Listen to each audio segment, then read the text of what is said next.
ছিল, বিরসা মুন্ডা জেলবন্দি হয়েছিলেন, কিন্তু এবার আর বিরসা মুন্ডাকে তারা জেল থেকে ছাড়ার সাহস পেল না।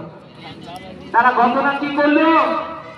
তারা বললো 1900 সালের 9ই জুন যে বিরসা মুন্ডা নাকি কলেরায় মারা গেছে।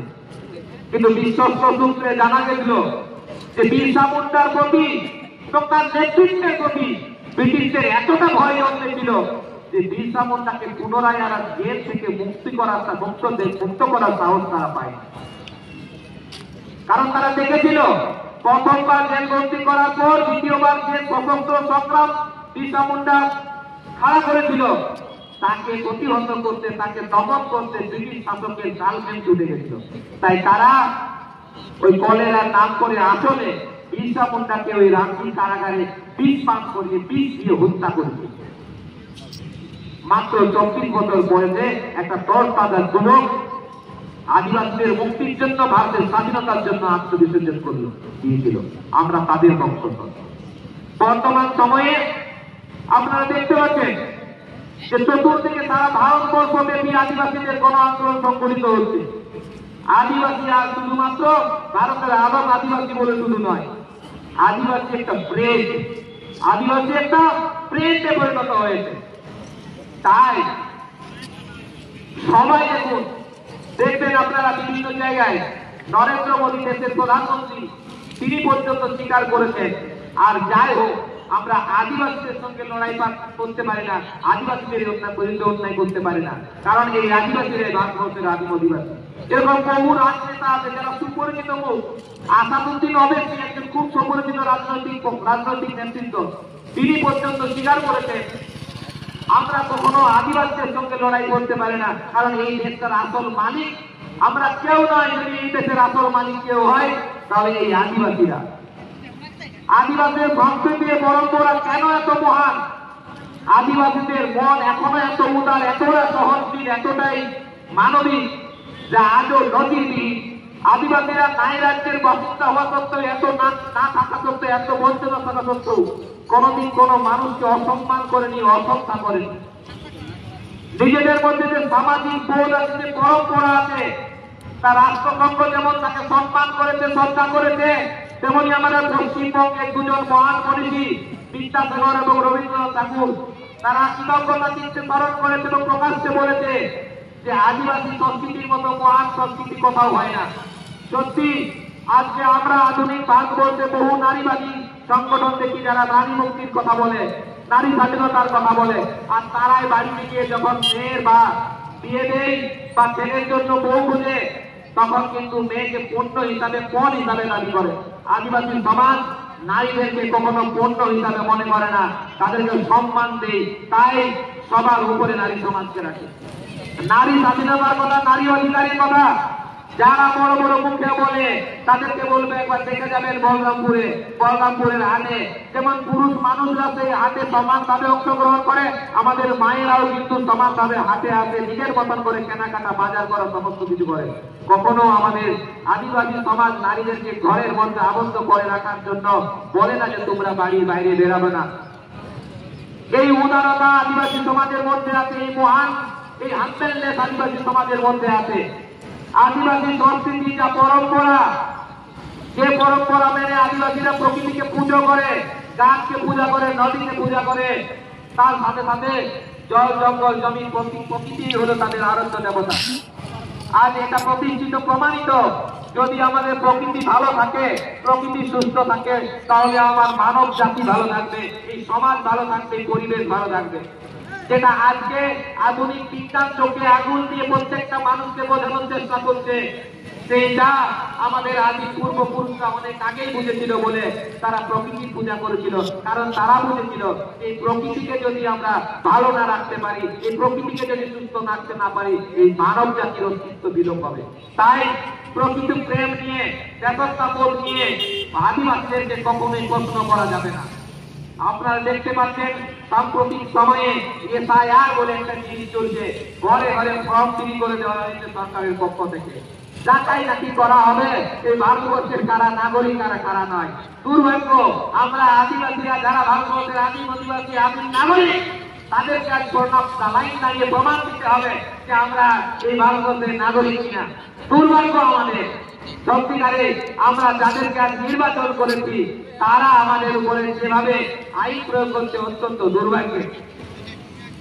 এই মঞ্চ থেকে ঘোষণা করে দিয়ে যেতে চাই, তারা এটাই করুন না কেন, মনে রাখবেন কিন্তু আদিবাসীদের অতীত ইতিহাস বিরসা মুন্ডা, সিধু কানু থেকে চুয়ার বিদ্রোহ থেকে ভূমি বিদ্রোহ, যখন এই আদিবাসীদের উপরে আঘাতটা চরম আকার নিয়েছে তখন পাল্টা আঘাত যেটা হয়েছে সেটা কিন্তু বিপরীত শক্তিকে সর্বনাশ করে দিয়েছে। ভাই বলতেছিল, আরে ভাই ইংরেজ সামনে নেই ঢোকা তো তোমার একটা ওখানে তুম ক্যা কর লোগে ভাই। এই জন্যই বলতে চাই, যদি এই এসআইআর বা নাগরিকত্বের স্বপ্নে আদিবাসীদের একটি মানুষকে হ্যারেস করা হয় তাহলে আদিবাসী সংগঠনের সমস্ত নেতৃত্বে একজোট হয়ে প্রতিবাদ করবে, লড়াই করবে। মনে রাখবেন, আমরা দেখতে পাচ্ছি আজ দিনকে দিন যখন আদিবাসী একটা ব্রেড হিসাবে উঠে আসছে ভারতবর্ষের বুকে, তখন বহু জাতি গোষ্ঠীর মানুষ বা তাদের কিছু সুবিধাবাদী লোক তারাও চাইছে যে আমরা নাকি এসটি হব, আমরা আদিবাসী হব। তারাও চাইছে আমরা আদিবাসী হতে চাই। ভাই, আমাদের অনেক ব্যক্তিরা, অনেক নেতারা দেখবেন ভাইরাল হচ্ছে কথাগুলো, আদিবাসী বানা नहीं जाता है, আদিবাসী पैदा होता है। আদিবাসী কখনোই বলতে হওয়া যায় নাই, জন্ম নিতে হয়। এটা হচ্ছে প্রকৃত সত্য কথা। আজকে যদি বলা হয় যে যখন যেমন তখন তেমন, ভাই তোমরা যাদের উদ্দেশ্য বলছি সবাই বুঝতে পারছেন। ভাই তোমরা তোমাদের যখন আদিবাসীরা যখন কষ্ট ছিল, এক সময় এই আদিবাসীরা সমাজে তারা প্রতারিত হয়েছে, লাঞ্ছিত হয়েছে, বঞ্চিত হয়েছে। আপনাদের উদ্দেশ্যে জানিয়ে রাখি, আপনারা হয়তো অনেকেই জানেন, ইংরেজ আমলে ইংরেজরা একটা আইন পাস করেছিল। যখন এই আদিবাসীরা সশস্ত্র সংগ্রামে অবতীর্ণ হয়েছিল, চুয়ার বিদ্রোহ, নওতার বিদ্রোহ, হুল বিদ্রোহ, ভূমি বিদ্রোহ সংগঠিত হয়েছিল, ইংরেজরা যখন এদের সাথে লড়াই করতে করতে করতে করতে ক্ষতিগ্রস্ত হয়ে গেছিল, এই যখন অনেক যুদ্ধ হয়েছে, যুদ্ধ শুরু হয়েছে, শেষ হয়েছে, কিন্তু আদিবাসীদের সঙ্গে তারা যখন যুদ্ধ করতে এসেছে সেই যুদ্ধে শুরু হয়েছে কিন্তু শেষ হয়নি। আপনাদের জানিয়ে রাখি, চুয়ার বিদ্রোহ শুরু হয়েছিল 1756-57 সালে, আর শেষ হলো কত সালে? 1832-33 সালে। কোন যুদ্ধ 100 গ্রামে এটি চলেছে। তাই ইংরেজরা বুঝেছিল যে এদের সাথে লড়াই করা আর আমাদের সাধ্য নয়। তাই দেখবেন বিরসা মুন্ডার আন্দোলনের পরবর্তীতে সারেন্ডার করেছিল, এক প্রকার বলা যায় যে তৎকালীন ব্রিটিশ শাসক। ব্রিটিশ পার্লামেন্টে আইন পাস করতে বাধ্য হয়েছিল, যে আইনের নাম TNT অ্যাক্ট, ঝর্ণাকুর টেনেন্সি অ্যাক্ট, যে আইন বলেছিল যে এই ঝর্ণাকুর এলাকার কোন আদিবাসীর জায়গা কোন অআদিবাসী মানুষরা নিতে পারবে না। সেই আইন ব্রিটিশ জামানার 1901 সালে পাস হওয়া আইন, যা এখনো কিন্তু এই এলাকায় বলবৎ আছে। কিন্তু আমরা তা সত্ত্বেও দেখি যে আইনে কি বলা হয়েছে, যে যদি কোনো আদিবাসীদের জায়গা নিতেই হয় তাহলে সেই কোন আদিবাসী নিতে পারবে, এবং সেই আদিবাসী কেবলমাত্র নিতে পারবে যে ওই থানা এলাকায় বাস করে। বর্তমানে কি এগুলো আমরা দেখতে পাই?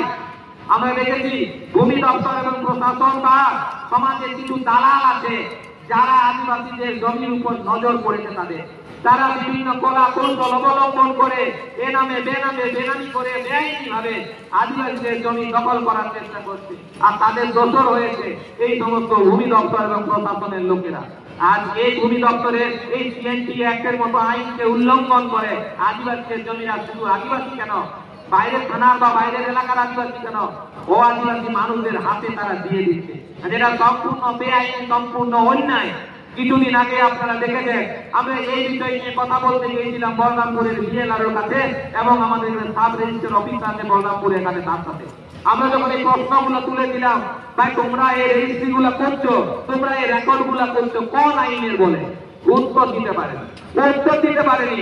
আমরা বলেছি ভাই এই যত কিছু বেআইনের অন্যায় তোমরা করেছো অবিলম্বে সংশোধন করো, নাহলে এর পরের লড়াইটার জন্য তোমরা তৈরি থাকো। এই বেআইনের আন্দোলন হয়েছি আমরা, এই লড়াইয়ে কিন্তু অবতীর্ণ হয়েছি। আজকে যখন এই আদিবাসীর একটা ব্রেন হিসাবে পরিচয় হচ্ছে, যখন দেশের প্রতিটা মানুষ স্বীকার করতে বাধ্য হচ্ছে যে আদিবাসীরাই হলো ভারতবর্ষের আদিবাসী, এরাই তো দেশটার মালিক, তখন কিছু মানুষ আসামি যারা এক সময় ধান্দাবাজির কারণে নিজেদেরকে উঁচু জাতি বলে অভিহিত করেছিল, আমাদেরকে ঘৃণার চোখে দেখেছিল, ছিল এরা আদিবাসী, এরা কাঁচা মাংস খায়, এরা জঙ্গলে থাকে, এরা ভাষা জানে না, এরা মিথ্যে জানে না, আর তারাই বলছে আমরা আবার আদিবাসী হতে চাই। এই সশস্ত্র সংগ্রাম লড়াইয়ের কারণে এক সময় মনে রাখবেন এই ব্রিটিশ সরকার কি করেছিল, এটা ক্রিমিনাল অ্যাক্ট এনেছিল। এই ক্রিমিনাল অ্যাক্টে কি ছিল, যেখানে বলা হয়েছিল আদিবাসীরা সবাই ক্রিমিনাল, আদিবাসীরা সবাই ক্রিমিনাল, কারণ এদের বংশে যারাই জন্মাচ্ছে অর্থাৎ প্রত্যেকটা আদিবাসী জনগোষ্ঠী কিন্তু ইংরেজদের রাতের ঘুম উড়িয়ে দিয়েছিল। সেই সময় দত্ত প্রসাদ ইংরেজ সরকার কি করেছিল, এই আদিবাসীদেরকে দমানোর জন্য একটা ক্রিমিনাল অ্যাক্ট এনেছিল। ফলে এই আদিবাসীদেরকে সমস্ত সরকারি সুযোগ সুবিধা থেকে যাতে বঞ্চিত করা যায়। অর্থাৎ কিরকম, যদি ধরুন আমার এবং আপনার বাড়িতে কোনো একটা বাচ্চা সন্তানের জন্ম হয়, সে কিন্তু ওই আইন অনুযায়ী সে একজন ক্রিমিনাল, অর্থাৎ জন্মের সঙ্গে সঙ্গে সে একজন অপরাধী, সে কখনো পড়াশোনা করতে পারবে না, সরকারি জায়গায় চাকরি পাবে না। এই আইন কালা আইন এনে আদিবাসীদেরকে দমানোর চেষ্টা করেছিল।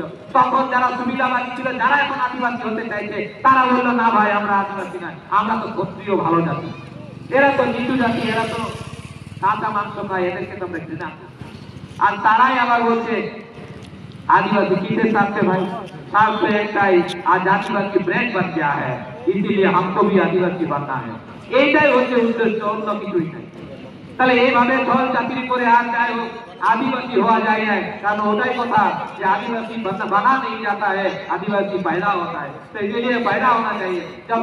যখন আমাদের পূর্বপুরুষরা চুয়ার বিদ্রোহ, ভূমিক বিদ্রোহ, হুল বিদ্রোহ, সাঁওতাল বিদ্রোহ, মুন্ডা বিদ্রোহ করেছিল, তখন তোমরা বাবুরা নিরাপদ করেছিলে, তখন ইংরেজদের দালালি করেছিলে। আর এখন বলবে আমরা এইটাই আর সেইটাই, এই জিনিস হবে না। আর ইতিহাস বিকৃতি করে, আর ইতিহাস লুণ্ঠন করে, আর এবার অন্যের সংস্কৃতিকে লুণ্ঠন করে কখনো আর যাই হোক আদিবাসী হওয়া যায় না। তাই মনে রাখবেন, এই অপচেষ্টা থেকে দূরে থাকবেন এবং আমাদের মধ্যে যে সৌহার্দ্য, যে সুন্দর পরিবেশটা আছে সেটাকে সুন্দরভাবে বজায় রাখবেন।